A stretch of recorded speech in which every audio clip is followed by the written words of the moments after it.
So far away, Lucas, and audience at home, are you ready to talk about anime? Ooh, I love anime. We all love anime here, Lucas. And today we're talking about my favourite anime, or at least my favourite moment from an anime. We're talking about One Piece. Have you gotten into One Piece, Karl? No, we're talking about Rock Lee. Be formless, shapeless, like water. Are we talking about the level up moment, Karl? We're talking about a lot of things, but in particular we're talking about what might be one of... I think it is like the quintessential anime moment. And I think for people around our age, Lucas, there are a few moments in anime that like just crystallized why we love it. Because around the time we were younger, like you didn't really know what anime was. Like you'd see it on like Toonami or something. You're like, is this a cartoon?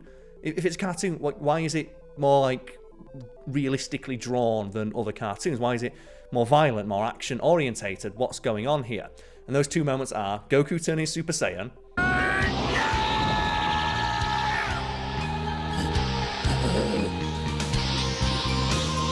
and Rock Lee during just the ninja trials.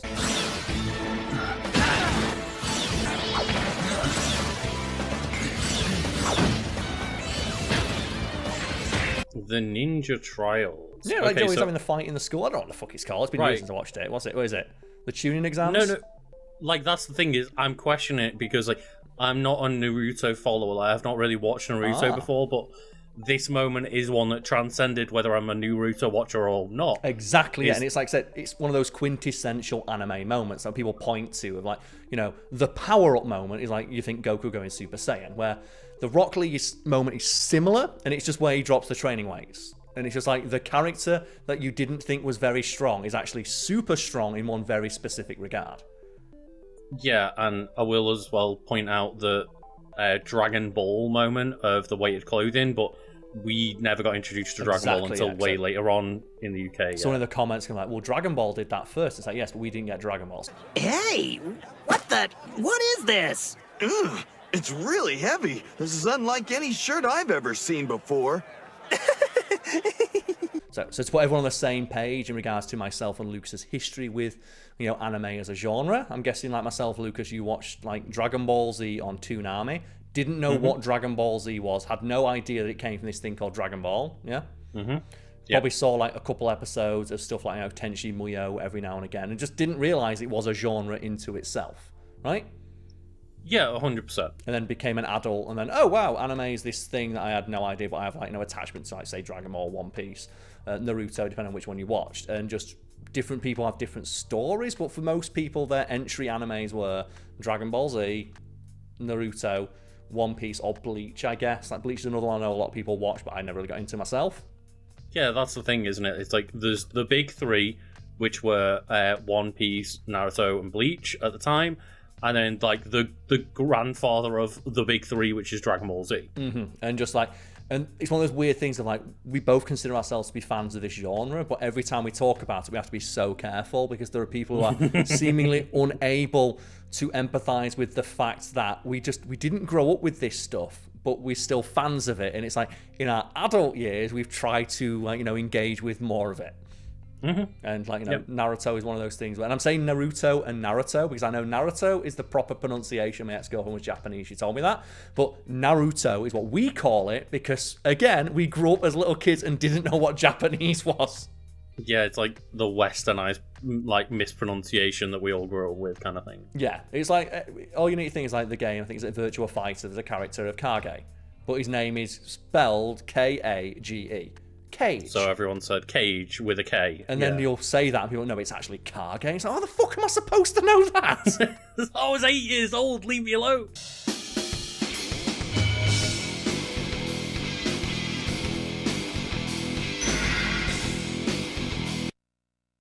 And the reason I call it Naruto is because of the moment in Attack the Block with John Boyega, where John Boyega is like yelling at some kids like, go home, watch your Naruto. Go home, lock your door, do your homework, watch Naruto. Just stay inside tonight, get me? It always cracks me up. But we're referring to the Narutopedia here, and we're talking about the character Rock Lee. So Rock Lee is a shinobi of the Konohagakure Lee clan and a member of Team Guy. Unlike most shinobi, he lacked the skills necessary to use ninjutsu or genjutsu. However, he overcomes those shortcomings by undergoing special training from Might Guy to make him into a taijutsu master. And like, you've not seen, or you're not too big into like Naruto, right? Yeah, I've seen bits here and there, but like for the most part, I only know like the very, very the fight, basic, right? Shallow information. But I know that fight. I've watched the fight. Everyone's watched like if you've watched anime like at all, you've seen the Rock Lee versus Gaara fight, and it's one of the hypest moments and all. And it's basically why I dropped off. Well, I've just seen the best bit. Do you have that Simpsons bit? I'm like, would you like to watch the rest, sir? Well, no, I've just seen the best part.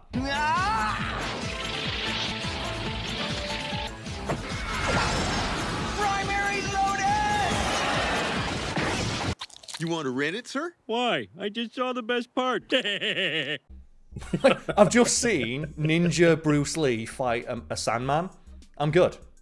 I've seen the best part. And the more I hear about how, like, off the rails, like, Naruto went, and, like, the fact that I thought it was a joke that there's, like, a sequel to Naruto called Boruto, because it sounded so fucking stupid.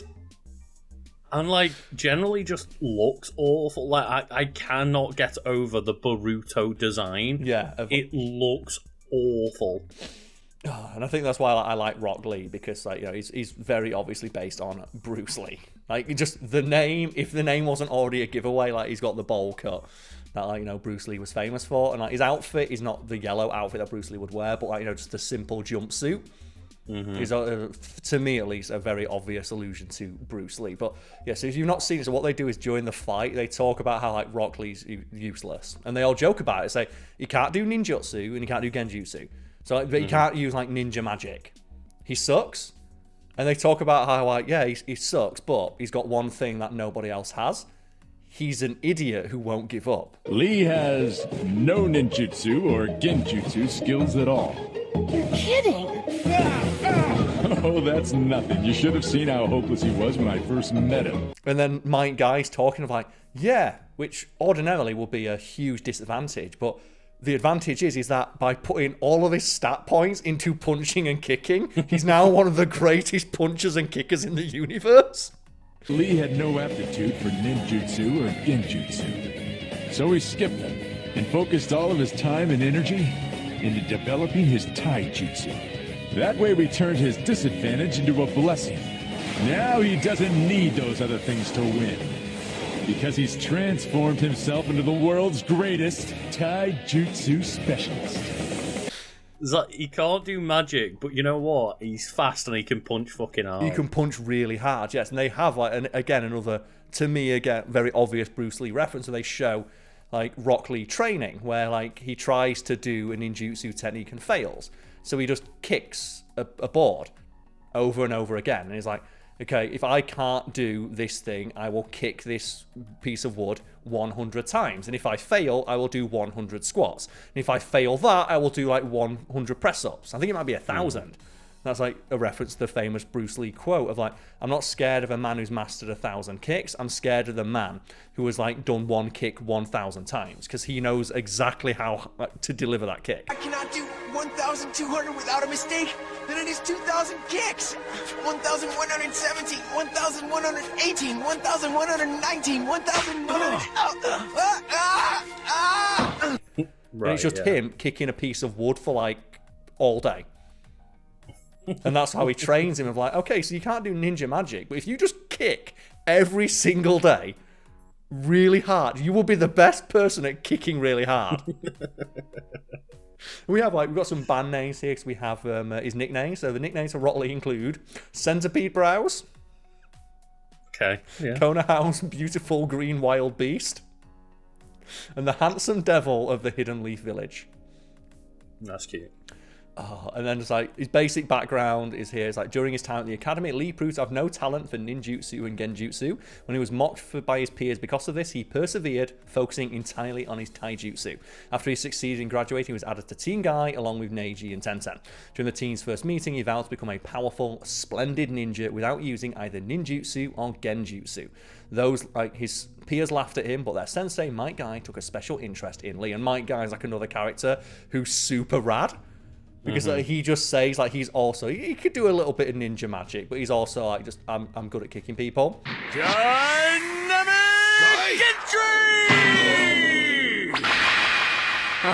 And he has, like, one of probably the hypest moments in the show. So, are you familiar all then with the concept of the 8 gates?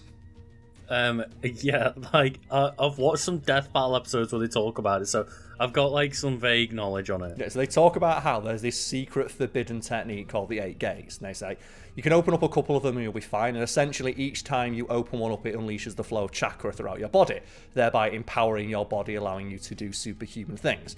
And they say, like, you can open a couple and it's not really a big deal. When you start getting to, like, the 5th or 6th ones, you should probably start, like, you know, taking it easy. And then if you open up the 8th gate, you will die. But before you do, you'll just turn into a living god. Starting at the head, they are the gate of opening, the gate of rest, of life, of pain, of closing, of joy, of shock, and the gate of death.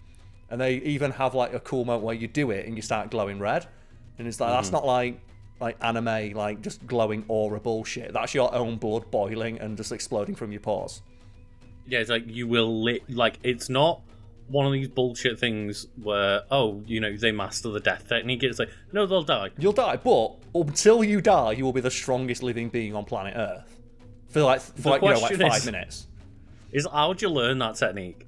How do you know that you can open the 8th gate? I don't know. But I always remember the way my friends summed it up, because I'd watched bits of it and then kind of like dropped off when I went to like high school and like college and stuff and just didn't really have access to it. And he told me, yeah, do you know in like the season, there's just a point where Mike Guy's like, I'm just going to open all 8 gates and starts firing elephants from his fists. I'm like, what? And then that's actually what he does. Like, he just opens all 8 gates and starts punching like energy tigers.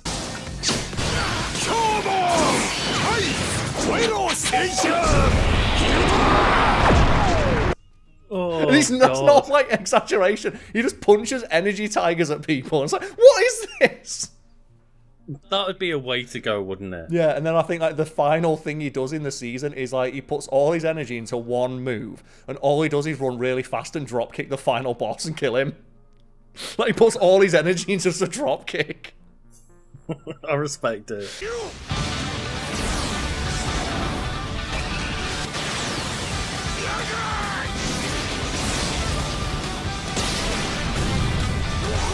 Oh, they're a personality. So under Guy's leadership, Lee has acquired a number of his sensei's personality traits. He is energetic, optimistic, and hot-blooded, and shows the epitome of a nice guy. He believes that one cannot dislike food and shows a strong dedication to his promises. When this promise is broken, just barely, he assigns himself to arduous training to prevent it from happening again. And that's where, like, you have, like, every time he fails at training, he just trains again and again and again and again. That's how he becomes so strong. He says that he always speaks respectfully, never using contractions or swear words, and always addressing people with the proper and appropriate honorifics, except his teammates, who he feels are close enough to him to be spoken to informally. Yeah, and obviously that's just a very traditional thing, isn't it? Of like actually having respect for talking to people and stuff in Japan, and just like using different ways to talk to different people depending on how close you are with them. Yep, and then we have his appearance. He has shiny black hair, round eyes, and prominent lower eyelashes, and very thick eyebrows. As a result, he's often referred to as centipede brows. And like, he looks like weirdly like Mike Guy, and it turns out that, like, you know, he didn't when he was younger, but he started to model his appearance on Mike Guy's because that he's his leader, and he wants to like emulate him both physically and, like, you know, personality wise. Yeah, because for a long time I just assumed they were father and son because a lot of people just did, look like father and son. It's like when you're a little kid and you're watching, it's like, these two characters look and dress the same, and they related somehow. It's like, no, you know, they're related in terms like they have the master and like student relationship, but just the student emulates the master. You know, in Dragon Ball Z, like Gohan and Piccolo, they wear the same outfit, father and son. It makes perfect sense. I love that as well. That in the show, like for like the Tournament of Power, they have Gohan wear his gi again, but in like the manga, he wears Piccolo's gi again. Because like, why would he wear like Goku's gi? And that's the thing for me. Like, Gohan he shouldn't be wearing like the gi like Goku, because that's not the path he chose. Like, he chose like a more, like, you know, like Piccolo, like, he meditates, doesn't he? That's his point of like, he trains within himself. Like, he seeks to become stronger, but by mastering his own emotions. And Gohan's very much the same way of like, Gohan very deliberately and specifically says, I don't want to rely on my Super Saiyan transformation. I have a new goal now. An ultimate form that no Saiyan has achieved before. I don't like embracing the animalistic, violent side of my Saiyan heritage. I will find my own path. I like how you've just explained all of that, and Superhero undoes it in 1 minute. Yeah. Of just Gohan goes super duper Saiyan, and Piccolo just asks for a power up. Yeah. It's still a good movie, though. It's still got some fun moments. It's still a fun movie, but those elements just really annoy me. Yeah, I always like the idea that Gohan refuses to go Super Saiyan because he doesn't like the fact that he has to get angry to do it. And that's why he says, Ultimate Gohan, Mystic Gohan. I'll find my own path. I will find, a path to power that doesn't rely on losing control of myself. And then his super power-up moment is losing control of himself. It's like, God damn it! It's why I appreciate... the best thing about Adult Gohan is the Ultimate Gohan. Yeah. Transformation of no, he doesn't use Super Saiyan anymore. That's the point. And he's just completely calm. There's he's completely calm and at ease because he's in full control of his body and his emotions. Speaking of which, abilities. While in the academy, Lee was looked down upon for his inability to use ninja magic. However, with the guidance and support of Might Guy, he conditioned himself into a superb ninja who relies exclusively on taijutsu. While originally very limited even in that skill, he proved to be a late bloomer, and by part 1, his greatly improved skill was evident when he defeated, character in the show. He posed a challenge against Gaara in the tuning exams and held his own against, again, other characters. And the Gaara fight is just, it's the moment where I looked and went, okay, anime's this thing that I should probably find out more about. So I remember, I said, you watch it as a kid and you're like, oh, it's this cartoon, and then you just see Bruce Lee Ninja fight Sandman. It's just, obviously the moment where he just drops the weights. Of course, and then just, teleports inside Gaara's arsehole, and you're like, wait, what? So we have to talk about that. So the reason why I wanted to do this is specifically to mention and talk about that moment where, they say, Rock Lee, he's kind of good, but this is really not a fair fight. And they spend the entire time talking Gaara is super strong, he controls sand, no one's ever touched him. And he's sending in a guy who can't use ninja magic. He can just punch. What is he gonna do? And they say, well, Lee, take off your weights. And then you even have characters on the show go, really? Training weights? All right, Lee, take them off. Really? Really? Basic training equipment. Totally cool! Yeah. Aren't they what you use those baby bitch things you teach? To teach little baby ninjas. And he just drops them, and you get the nuclear explosion. And he's like, "Oh, okay, I can now move freely," and just teleports. He's that fast. He just teleports. He moves really fast, but the show makes it look, in the same way that Dragon Ball do. They're moving so fast that they basically might as well be teleporting because you can't see what's going on anymore. Yeah. Now I will be able to move freely. Guy, you are too much. All right, now go! Yes, sir! And like I said, we're just oh yeah, as well, we taught him how to open all 8 gates, and they even say he shouldn't be able to do that. That's a really not good thing to teach a child. This technique that will turn you into a god, but you might die. And it's eh. And that thing, my guy's we needed something. Yeah, we've got to give him something to help him out here because he can't use any ninjutsu. It's he needs something taught him to to kill give himself. him an edge. He's got it if he needs it.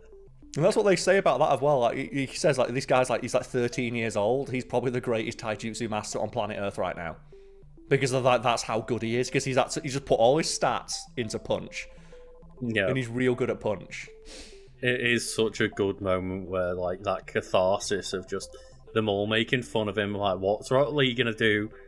And just, the weights come off, and Gaara's what is happening? That's what he says here, that, he's a taijutsu master, especially proficient in the strong fist fighting style. His strength could unearth massive tree roots from the ground, and even Sasuke could not predict his moves with the Sharingan in their first fight. I'm probably pronouncing all these words wrong, but whatever. His body wasn't fast enough to react to them. As per his training, he has worn heavy ankle weights even in fights. And that's the thing as well, when you realise he was wearing them the entire time, even when he's outperforming physically other characters. He's the first person known to have bypassed Gaara's shield of sand and land a blow upon him. Yep. That says it all when, Gaara is essentially the power check at the moment. Yeah, he's like that thing of like, okay, the big bad who's stronger than everyone you've seen to that point. And then Rock Lee's the one who gets the hit, and it's like, yeah, Rock Lee. But you ready though, Lucas? In the anime, due to his extensive training, he's able to run and fight even while unconscious or asleep, using nothing but muscle memory. Imagine that. He can fight while asleep. Oh, he's kicked so many times, he just does it without thinking. Yeah, and then we have his other abilities in Drunken Fist. He has a very low tolerance for alcohol, which gives him a natural predisposition for the Drunken Fist fighting style. When he consumes as little as a single drop of alcohol, he becomes an unpredictable and nearly unstoppable force of destruction and chaos.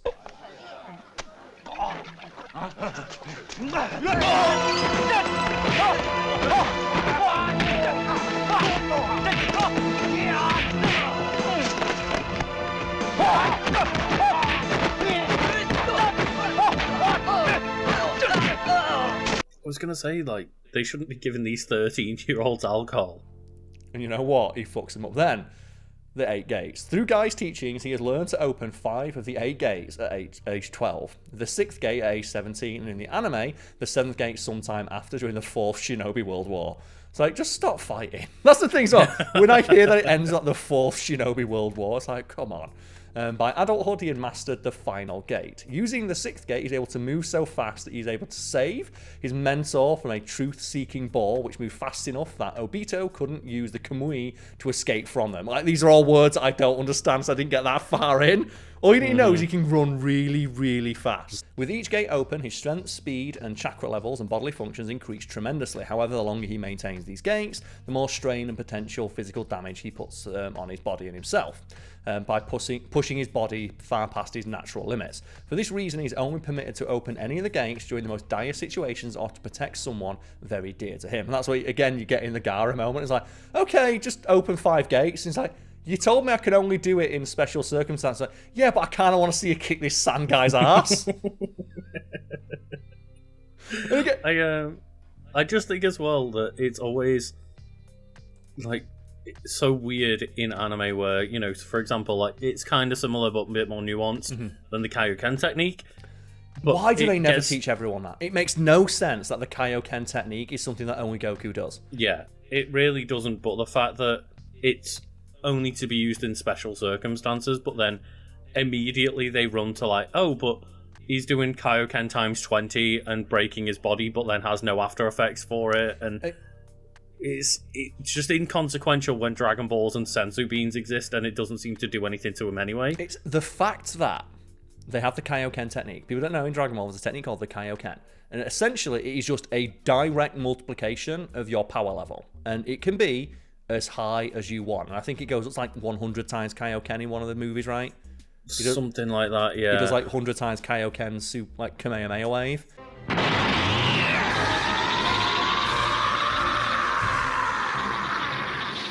Less than 50% power or not, if I pull off a Kaioken times 20, I at least stand a chance. And it's like, it is a direct multiplication of that number of your power level at that exact point. And like, there's one part of the show where Goku's like, I'm Super Saiyan God, which already is like, a Super Saiyan is 50 times more powerful than you are now. Then Super Saiyan 2 is 50 times more powerful, that, and so on and so forth. And then he goes all the way to Super Saiyan God, which is already like this crazy multiplication of his power level, and then times that by 10. And it's like, why does everyone not do that?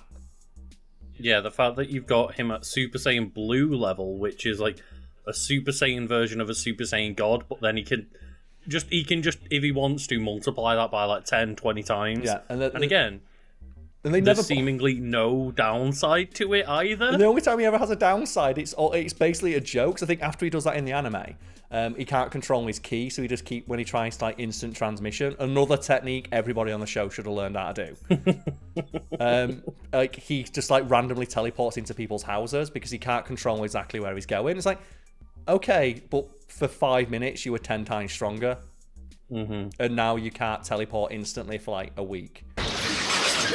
Explain yourself right now! I didn't come here on purpose, okay?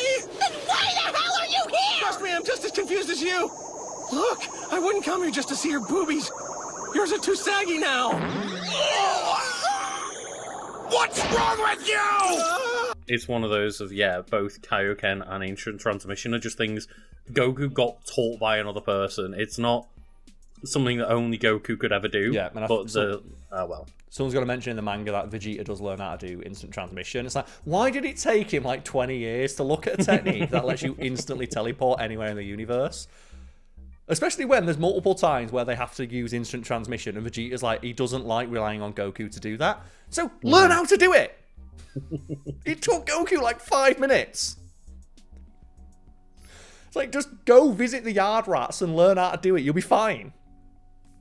It's so dumb. And just, that's the question bringing it back to Rock Lee is, does he have anything other than the 8 gates that he has, like, power-up wise, I'm not aware of? He just punches real good, mate. And it's like, it's the 8 gates. But like, that's the simplicity of the character. Yeah, like I said, he just punches real good. And that's why, like, as a character, he's so much more interesting and easy to, like, glob onto than someone like Naruto, who just, like, just every season gets a new bullshit power-up because he's Ninja Jesus. It's like, now he's, able to make all of his shadow clones into like the god form or some bullshit. And it's like, I just want to see a guy who's really good at punching, fight a man made of sand. But we've got some trivia about Rock Lee here in this one.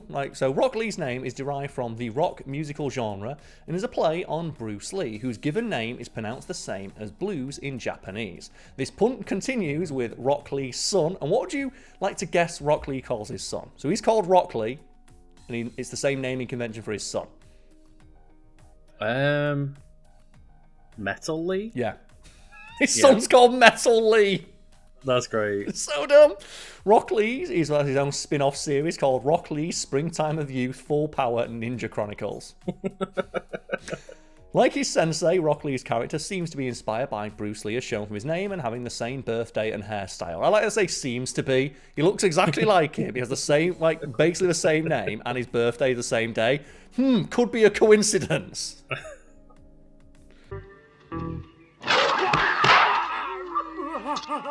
Rock Lee placed very high in the first 4 Naruto character popularity polls. He finished 5th in the first and second polls, 8th in the third poll, and 7th in the fourth poll.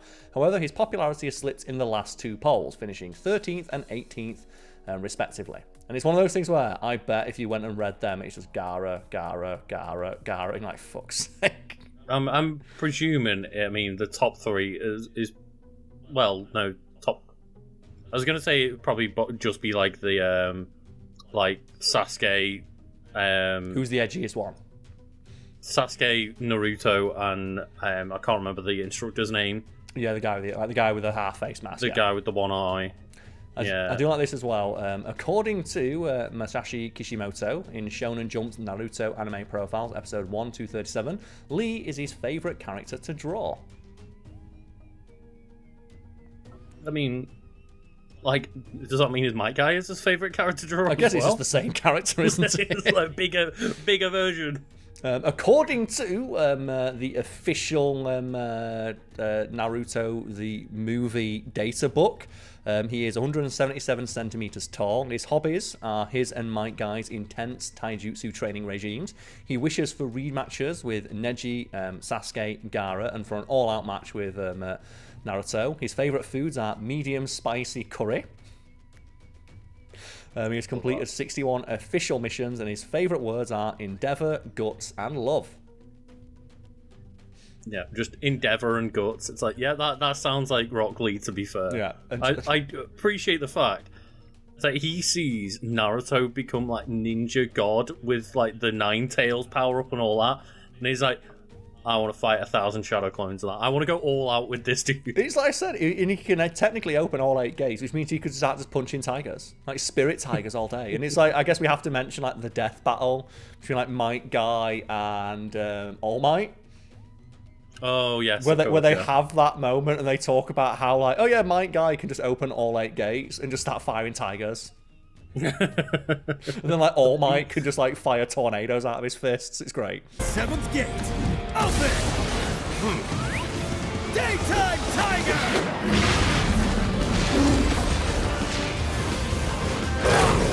This is nothing. It's like he will die at the end of the fight, but he's gonna fucking go for it. That's the thing. Is there like a cooler, like made up thing that is not impossible to do in real life, but anime seems to love of?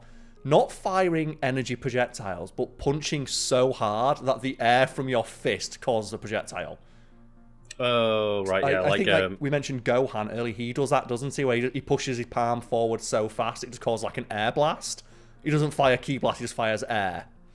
And those, like, equipment gauntlet that's in My Hero Academia that Deku gets, so he can, like, shoot his fingers out at, like, tiny percentages of his power to just cause, like, these little, like, powerful air blasts at people. It's a really cool application of super strength. Yeah, well, we've got to mention one of my favourite ones where I think it's, like, in My Hero Academia where, like, Deku and Bakugo, like, they're running past All Might. It's like, we don't have to fight him, we've just got to get past him, and they run past him, like, see, you can't get us, and All Might just punches the air and flies backwards. New Hampshire!